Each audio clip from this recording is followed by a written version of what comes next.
मलिका हिंद, हम बना देते हैं। नहीं, आज शहंशाह के लिए भोजन हम स्वयं बनाएंगे। अच्छा, मुझे तो थोड़ी सहायता करनी थी। नहीं मोती, मना किया ना। शहंशाह के लिए हम ही भोजन बनाएंगे, तुम दोनों जाओ। ठीक है।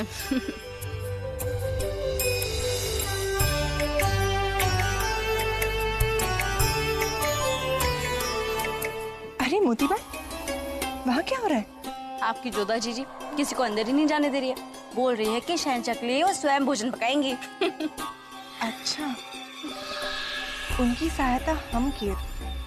आप भी कोशिश करके देख लीजिए, परंतु कोई लाभ ना होगा। जाइए।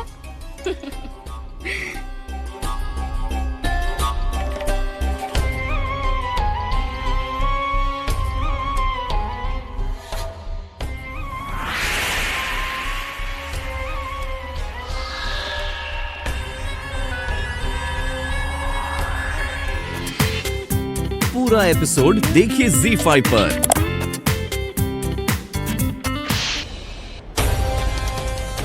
शराब पी रखी है तुमने कि किसके सामने खड़े और क्या बक रहे हो, इसका भी होश नहीं है तुम्हें। सिर्फ तुम्हारे अब्बू जान नहीं, बल्कि सल्तनत के शहंशाह भी हैं। मुराद, तुम समझते क्यों नहीं हो बेटा कि शहंशाह की नजरों में गिरना इसका मतलब कि उनकी नजरों में कभी नहीं उठना। अपने बड़े भाई रहीम से सीखो और देखो उसे। शहंशाह के सामने आज तक उन्होंने ऐसी कोई गुस्ताखी नहीं करी और आज तक उनकी आंखों के तारे हैं। यही तो मुश्किल है अम्मी जान, कि वो हमारे अब्बू जान होने से पहले शहंशाह है और हर वो शख्स उनकी आंख का तारा है जो कि उनकी गुलामी करता है। रहीम भाईजान उनके इशारों पर नाचते हैं अम्मी जान, इसलिए उन्हें नवरतों में भी जगह मिली है। और शहंशाह की नजरों में गिरने से क्या फर्क पड़ता है अम्मी जान, जिसमें कि हम अपनी अम्मी जान की नजरों में ही सबसे नीचे आते हैं। तुम्हें हो क्या गया है बेटा? तुम्हारे दिल में इतना जहर कैसे आ गया? आया नहीं है अम्मी जान, भरा गया है जहर। पहले हमें शाह बना दिया, फिर हमसे बहुत छीन लिया गया। मुराद, एक बात तुम कान खोल कर सुनो कि वो ओहदा ना कभी तुम्हारा होना चाहिए था और ना कभी तुम्हारा था। तो मांगा किसने था वो ओहदा? हमने तो नहीं मांगा था। पहले हमें वो ओहदा दे दिया गया और फिर जब हमें दिया तो हमें खुद को साबित करने तक का मौका नहीं दिया अम्मी। हम तुम्हारे दिल की बात समझते हैं बेटा, लेकिन तुम क्यों नहीं समझ रहे हो? ये सब कुछ शाहिरान को जवाब देने के लिए किया गया था। सलीम तुम्हारे बड़े भाईजान हैं मुराद, और कायदे से ओहदा उनका होना चाहिए। मुराद बेटा, इससे पहले तुम्हें कोई देखे, जाओ और जाकर अपना हुलिया ठीक करो।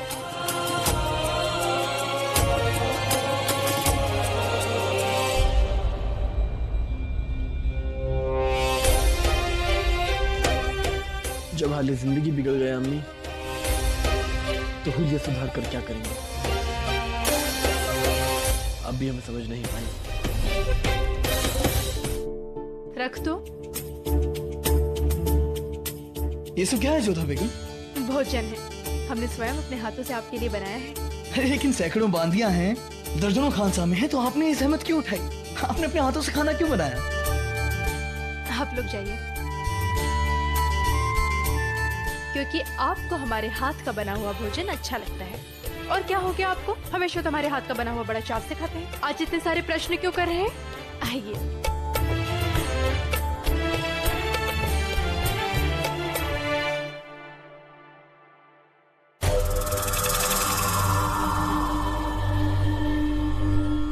आसपास कोई है नहीं, हम तंत्र प्रारंभ कर सकते हैं। हाँ माँ। इतना सारा खाना आपने इतनी तकलीफ क्यों उठाई जोधा बेगम? शहंशाह, अपनों के लिए भोजन बनाने में कष्ट नहीं होता है, बल्कि आनंद आता है। चख के बताइए ना कैसा बना है। जब आपने अपने हाथों से बनाया है तो जाहिर सी बात है बेहतरीन होगा। लाई दीजिए। तूने शहंशाह के कमरे में कौड़ियां रख दी है? रख दी।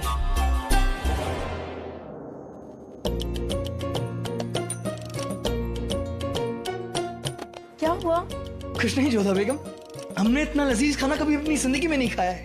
आपके हाथों में तो जादू है। धन्यवाद। अब क्या हुआ? अरे कुछ नहीं जोधा बेगम, आपने अभी भी खाना बनाया ना, अभी ताजा ताजा बहुत गर्म है और इतना अच्छा खाना है कि हम बेसब्र होके खा रहे हैं, बस और कुछ नहीं। अच्छा जी तो और लीजिए।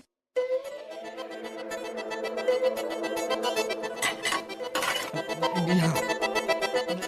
जरा पानी मिलेगा जोधा बेगम? बिल्कुल नहीं शहंशाह, आप नहीं जानते खाना खाते समय पानी नहीं पीना चाहिए। भोजन कीजिए। भाई मल्लिका हिंद का जैसा हुक्म हो।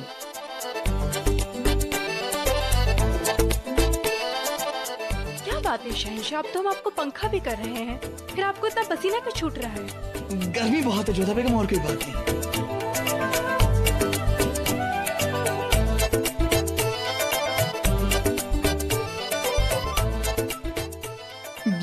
क्या कर रही हैं?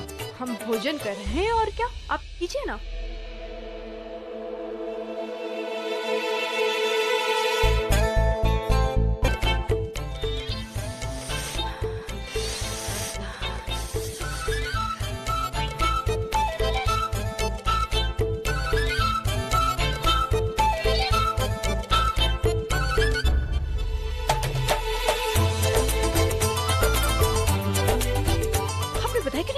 भोजन खा रहे हैं। वो क्या है ना जोधा बेगम, आपने अपने दिल से हमारे लिए खाना बनाया है, तो इसे खराब कहकर हम आपका दिल नहीं दुखाना चाहते। इसका मतलब यह है कि आप इतना बेकार और इतना तीखा भोजन खाएंगे क्या? खराब खाना थोड़ी ना है, हम खा लेंगे। क्या ठीक है, खा ठीक है। अपना चेहरा देखिए कैसा लाल हो गया, इतना पसीना बह रहा है। आपको क्या जरूरत थी इसे खाने की? हमने तो कहा ही था कि सैकड़ों बाधियां हैं, दर्जनों खानसामे हैं, तो फिर आपको खाना बनाने की जरूरत क्या थी? क्या कहना चाह रहे हैं आप? नहीं कहीं आप ये कहना चाह रहे हैं कि मैं खाना पकाना नहीं आता है? नहीं। एक बार थोड़ी सी मिर्च ज्यादा का डल गई तो आप हमसे ये शिकायत करेंगे कि हमें खाना पकाना नहीं आता। अरे अंदाजा किसका गलत नहीं होता है। आपके लिए जो बावर्ची खाना बनाते हैं ना, सैकड़ों बार चखते हैं तब जाकर भोजन यहाँ पर आता है, ताकि कोई गलती ना निकले। कभी साधारण घरों में देखा है आपने, पत्नी न जाने कितनी बार गलतियाँ करती है, पर पति कभी शिकायत नहीं करते हैं, बल्कि शांति से बैठकर चुपचाप खाना खाते हैं। तो हम भी तो चुपचाप खाना खा रहे थे, तो वो खामा कहीं नाराज हो रही है।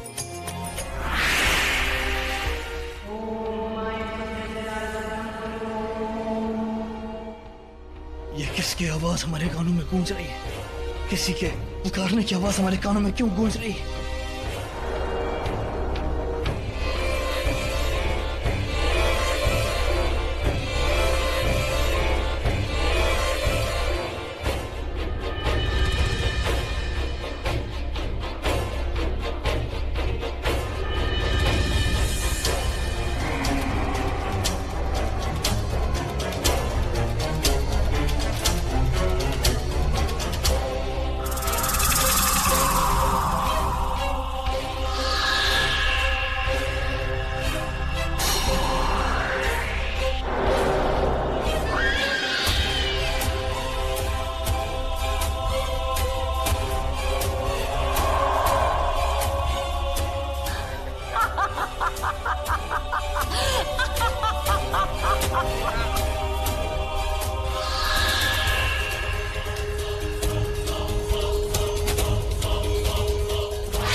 जीजू साहब, आप यहाँ?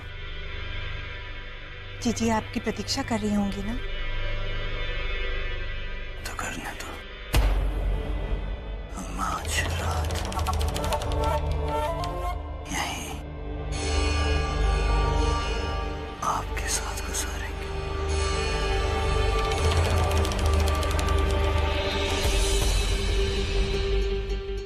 अच्छा, फिर इंतजार किसका? ये हो क्या गया है तुम्हें होशियार? कुछ भी बोले जा रहा है। रुकैया बेगम की तौहीन की है तूने। आप आ गई, अब आप ही हमारी रहनुमा हो, हकीमा साहिबा, हमारी मसीहा हो। हमारा इलाज कर दीजिए हकीमा साहबा, वरना हमारी जान यूं ही चली जाएगी। हमें दवा दे दीजिए, आपके हाथों में शफा है। मगर हुआ क्या है होशियार खान? किस मर्ज की दवा चाहिए बताओ तो। अरे तू क्या दवा देगी बच्चा? सारी दुनिया को चूरन की पुड़ियां बांटती रहती है और अपने आप को शाही हकीमा बोलती है। कभी शक्ल देखी अपने आईने में? अरे मर्द लगती है। तुझे देखकर तो इंसान बीमार हो जाए, बच्चों को डराने की चीज लगती है तू। बदतमीज, ऐसे बदसलूकी। हम छोड़ेंगे नहीं तुम्हें। हम जा रहे हैं अभी रुकैया बेगम के पास और उनसे कहेंगे उनका खास ख्वाजा सारा पागल हो गया है। अरे हाँ जा जा, कह दे उनसे, कौन डरता है? अरे अभी अभी 10 गालियां दे के आया उसे। या अल्लाह। शहंशाह, अब आपका स्नान भी हो गया है और हम भी आराम बानो को सुलाए हैं। अब हमारा सारा समय आपका। उठिए। हमें माफ कर दो लीला, हमें तुम्हारे कमरे में नहीं आना चाहिए था, हमें ऐसा नहीं करना चाहिए था। क्या आप लीला के कक्ष में गए थे? पर क्यों? हाँ जीजी सा, जीजू सा तुम्हारे कमरे में थे। लीला तुम यहाँ? शहंशाह तुम्हारे कक्ष में क्यों आए थे? जीजू सा, आपने जीजी सा को बताया नहीं? आपने बताया नहीं कि आप हमारे कमरे में क्या कर रहे थे? क्यों आए थे हम वहाँ? जीजी सा, आप ना बिल्कुल ठीक कहती हैं। जीजू सा, आप ना आजकल बहुत मदिरा पीने लगे हो, इसलिए आपको कुछ याद ही नहीं रहता। भूल गए ना आप? आप हमारे कमरे में चौसर खेलने आए थे। क्या जीजू सा आप भी? वैसे जीजी सा, आपको एक राज की बात बताऊं? जब जीजू हारने लगे थे ना, तो नींद का बहाना करके वो वहाँ से चले गए। पर ये क्षमा क्यों मांग रहे थे? क्योंकि उन्हें लगा कि हमारी नींद खराब हो गई थी। वो तो अच्छा हुआ जीजी सा कि ये बीच में ही खेल छोड़ के चले गए, वरना आज तो मैं इन्हें हरा ही देती। क्यों जीजू? ये शहंशाह का चौसर का शौक भी ना, कई बार हमें भी देर रात तक जगाते हैं और खिलाते रहते हैं चौसर, फिर हार भी जाते हैं और हम पर गुस्सा भी करने लगते हैं। अच्छा लीला, तुम जाओ, हम सुबह बात करेंगे। ठीक है जीजी सा। शुभ रात्रि। शुभ रात्रि जीजू सा।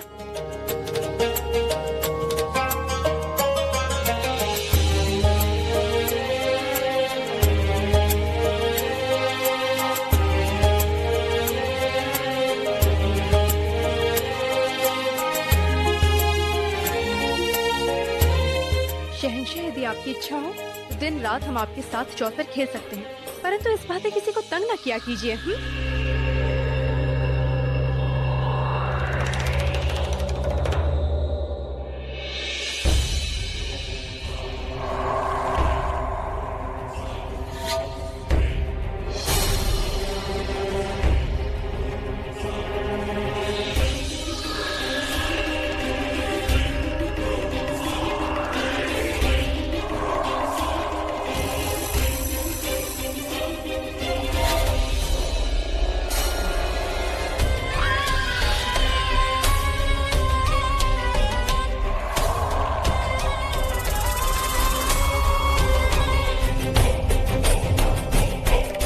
जीजी सा,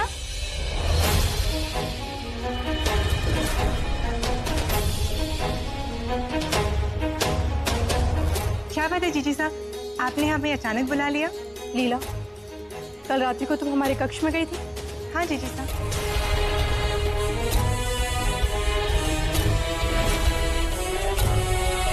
लीला, हमें पता चला है कि कान्हा जी की मूर्ति तुमने हटाई। क्या ये सच है? ये सच है जीजी सा, हम ही ने मूर्ति हटाई।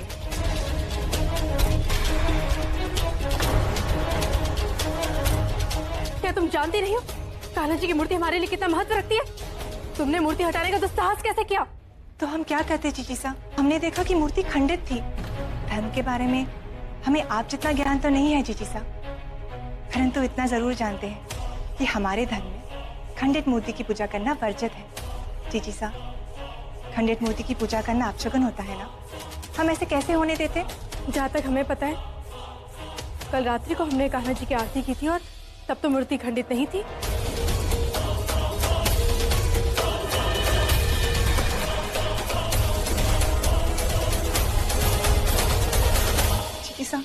हम आपसे झूठ क्यों कहेंगे? उस मूर्ति को वहां से हटाकर हमें क्या लाभ होगा? आपको हम पर विश्वास नहीं है ना? कोई बात नहीं, आप हमारे साथ चलिए, हम आपको दिखाते हैं कि मूर्ति को क्या हुआ है।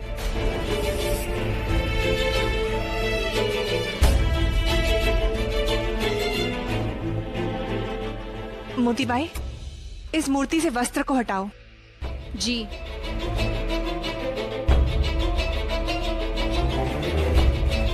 देखिए जीजी साहब, क्या ये मूर्ति खंडित नहीं है? उनके हाथों को देखो जिसमें बांसुरी पकड़ी हुई है। आप ही बताओ जीजी साहब, हमसे क्या भूल हुई है?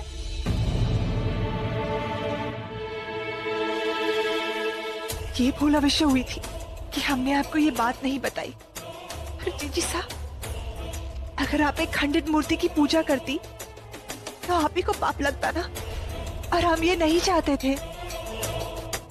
बताइए ना जीजी साहब, क्या हमने कुछ अनुचित किया? बताइए ना जीजी साहब। ये क्या कह रही हैं जोधा?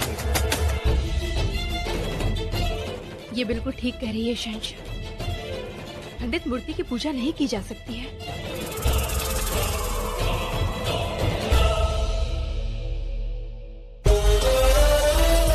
हमें क्षमा कर दो लीला, हमारी कान्हा की मूर्ति कक्ष में ना पाकर अपना आपा खो दिया था हमने, इसलिए तुम्हें कड़वे शब्द कह दिए।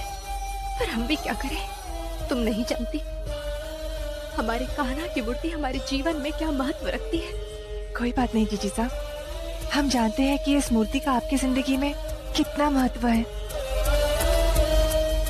गलती हमारी थी, हमें आपको ये बात बता देनी चाहिए थी। काला जादू ही नहीं, बातों की तीर चलाने में भी माहिर है मेरी बेटी। मोती, हम चाहते हैं कि इस मूर्ति को तुम मथुरा के शिल्पकार के पास भिजवाओ और उनसे कहो कि हूबहू कान्हा जी की ठीक ऐसी मूर्ति बनाए। जी। जीजी साहब, आपके लिए मूर्ति बहुत खास थी ना? हम जानते हैं, इसके खंडित होने से आप बहुत चिंतित हो ना? नहीं, ऐसी कोई बात नहीं है। मूर्ति भले ही खंडित हो जाए, पर हमारा प्रेम, हमारा विश्वास अपने कान्हा के प्रति कभी खंडित नहीं हो सकता। उससे पहले हम जानना चाहेंगे कि आखिर ये लिबास है क्या? इसे कब पहना जाता है? The emperor wants to know about this costume. Ah, the costume. It's a dress worn by the queens when they go to the ball. ये लिबास तब पहना जाता है जब शहंशाह और मल्लिका बॉल डांस के लिए जाते हैं।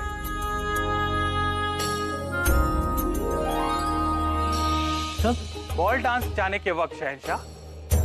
Ball dance? जी हुजूर, ये एक प्रकार का रक्स है जिसे जोड़े में किया जाता है। जश्न और त्योहार के दौरान इंग्लैंड में इसे करने का एक रिवाज है। Your Majesty, it's where the noblemen take their ladies, place their hand in theirs, and they dance. तो ये जो कुछ भी है आप हमें सिखाएंगे? The emperor wants to know whether you can teach him the same dance. Me? The emperor? Why not? I shall.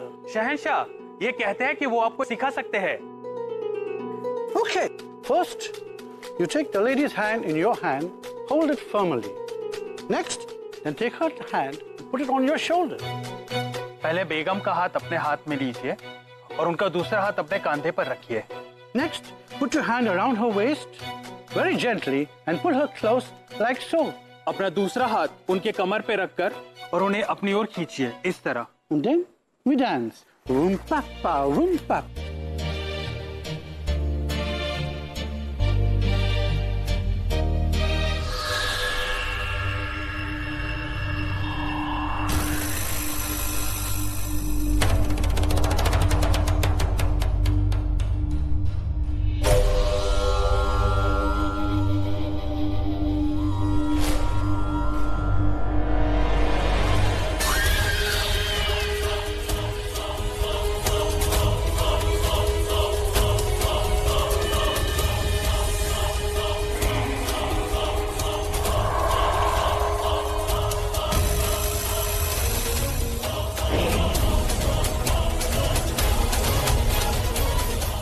बदतमीज, बेहया, बेअदब। इस तरह का लिबास पहनते हुए तुम्हें शर्म नहीं आई? तहजीब कहाँ गई तुम्हारी?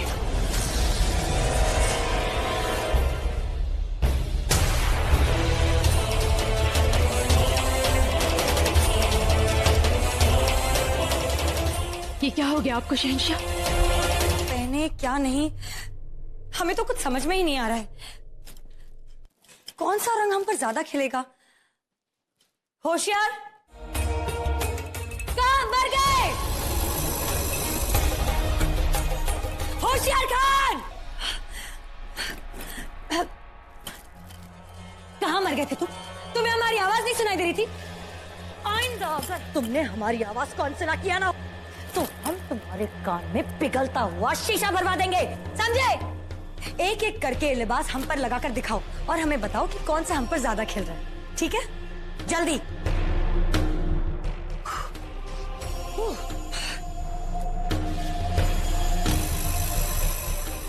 नहीं, ये इतना खास नहीं, दूसरा लेकर आओ।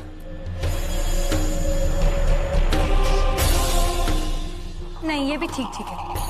होशियार, तुम ही बताओ ना कि हम पर कौन सा लिबास अच्छा लगेगा। अब बता भी दो।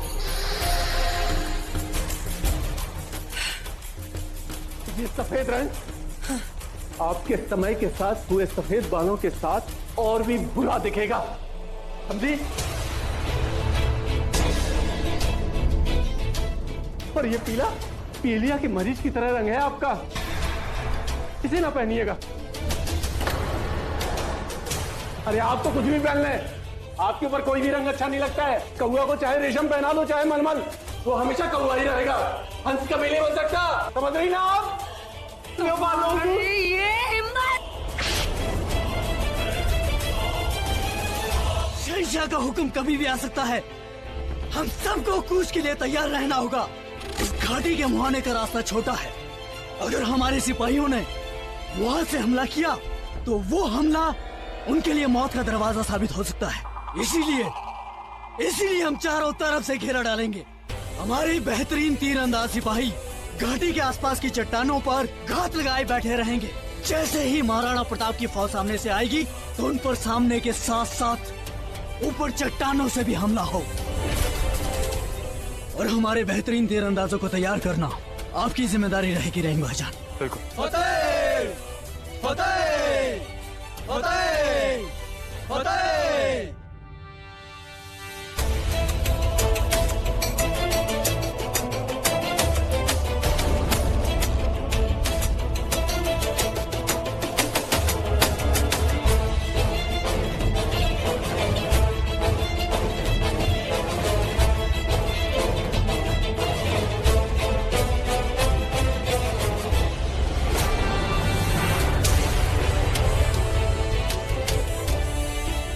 जल्दी भी क्या है, रुक जाइए जरा, दो चार बातें कर लीजिए हमसे।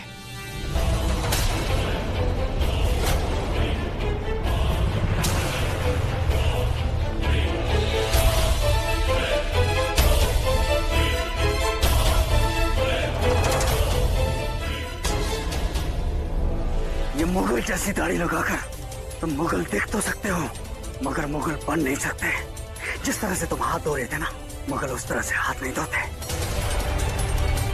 सिपाहियों, ले चलिए इसे शहंशाह के पास। जंग की तैयारियां हो गई हैं। रास्ते में हमारे तमाम मंसूबदार अपनी अपनी फौज को लेकर हमारे साथ आ जाएंगे। बहुत हो गई युद्ध की तैयारियां, अब आपका दवा लेने का समय है।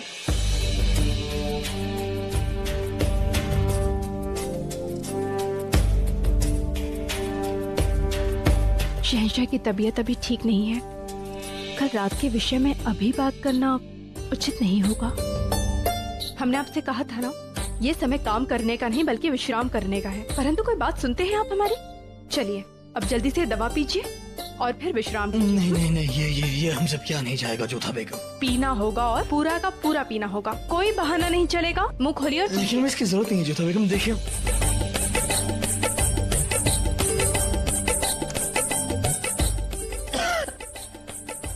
बहुत कड़वा है। पर हमें तो लगता था कि आपको हमारे हाथ की बनी हुई हर चीज बड़ी स्वादिष्ट लगती है।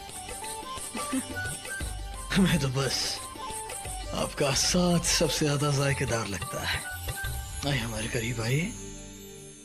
देखिए, आपको तो बस अवसर मिलना चाहिए शरारत करने का, बल्कि इस समय आपके स्वास्थ्य के लिए मीठी बातों की चाशनी नहीं बल्कि एक कड़वा काढ़ा उपयुक्त है, इसलिए से पूरा समाप्त कीजिए। लीजिए। अब आराम करें या काम या मशरूफ रहें, हमें तो बस आपकी खूबसूरती याद आती है चौथा बेगम। सच कहें अल्लाह का सम्मस, इंग्लिस्तानी लिबास में क्या जच रही थी आप। हम चाहेंगे कि किसी जश्न में बस एक बार हमारे खातिर बस किसी जश्न में पहनिएगा। धत, फिर से शरारत शुरू कर दी ना आपने। इसे पीजिए। आप जब पास आती हैं तो शरारत खुद ब खुद बाहर आती है चौथा बेगम, उसमें हमारी क्या गलती है। लेकिन हम इतना कहना चाहेंगे कि चाहे इंग्लिस्तानी लिबास हो या कोई भी लिबास हो, आप तो हर हाल में बहुत खूबसूरत लगती हैं। आपकी कोई भी चालाकी नहीं चलेगी। अब इसे पूरा पीजिए और विश्राम कीजिए। पी लीजिए पूरा। नहीं पीजिए। अब आप विश्राम कीजिए। शहंशाह का इकबाल बुलंद हो। हुजूर, साशा ने एक मेवाड़ी जासूस को गिरफ्तार किया है। उसे आपके सामने दीवाने खास में फौरन पेश करना चाहते हैं। उनसे कहो हम अभी आते हैं। परंतु इस समय आपको विश्राम करना चाहिए शहंशाह। माफ कीजिएगा चौथा बेगम, ये जरा संजीदा मामला है, हमें इसे जाकर खुद देखना होगा। अब आप फिक्र ना करें, हम खुद का ख्याल रखेंगे। तुम्हारे सामने सिर्फ दो रास्ते हैं। पहला, या तो मैं महाराणा प्रताप की खबर देकर अपनी जिंदगी बचा लो, या फिर अभी इसी वक्त तुम्हें मौत के घाट उतार दिया जाएगा। मुझे आपका दूसरा वाला प्रस्ताव स्वीकार है शहंशाह।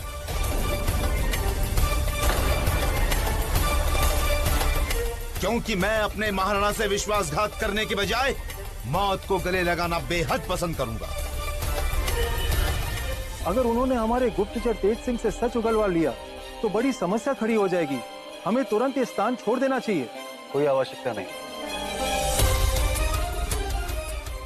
हमें हमारे साथियों की निष्ठा पर पूरा विश्वास है। वाह,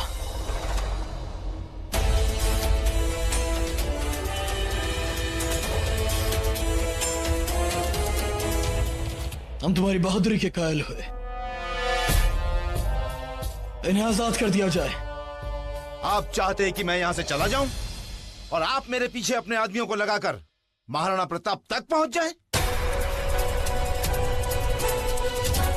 आप मुझे स्वतंत्र नहीं कर सकते, क्योंकि मैं पहले से ही स्वतंत्र हूं। गुप्तचर के दो ही भाग होते हैं, एक वो अपना काम सफलतापूर्वक करके लौट जाए और अपने मालिक से पुरस्कार प्राप्त करे, और दूसरा वो पकड़ा जाए या फिर वो अपनी जिंदगी की आहुति दे दे।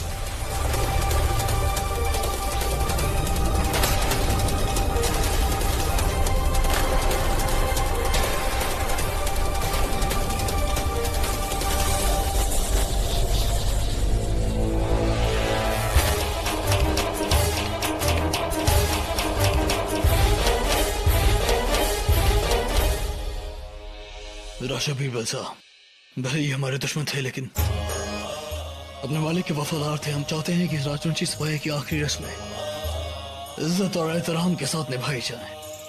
सिपाहियों,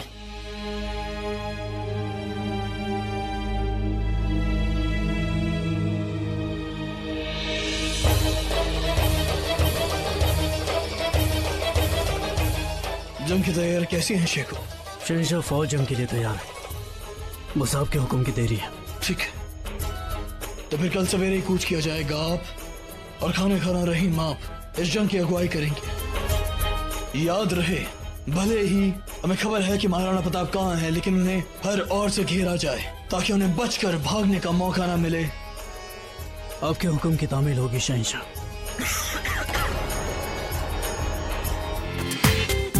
पूरा एपिसोड देखिए ZEE5 पर।